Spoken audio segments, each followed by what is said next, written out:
Տոնածառի խաղալիքներ, օր 12-րդ։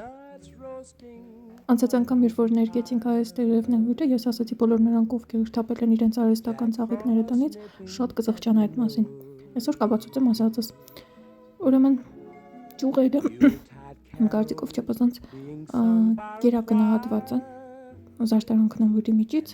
եւ գները խանութներում ինձ բոլորովին դուր չի գալիս։ Իհարկե, երբ որ առնում եք ճյուղ, ստացվում է, որ մի հատ, երկու հատ չեք առնելու, մի քանի հատ եք առնելու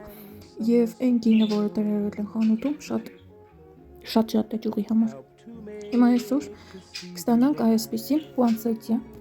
հատուկ եղևնու վրա ձևավորելու համար։ Դա մենքն պետք է եղած տերևները շախմատային կարգով մեծից փոքր կպցնել։ Ես կպցրել եմ սովորական զուբաչիստի վրա, դուք կարող եք շպաշկի վրա կպցնել օրինակ։ Ամեն երբ փորձում եմ պտտել, ցույց տալ, թե ինչպես է փայլում տերևները արևի տակ, բայց չգիտես ինչի կամերան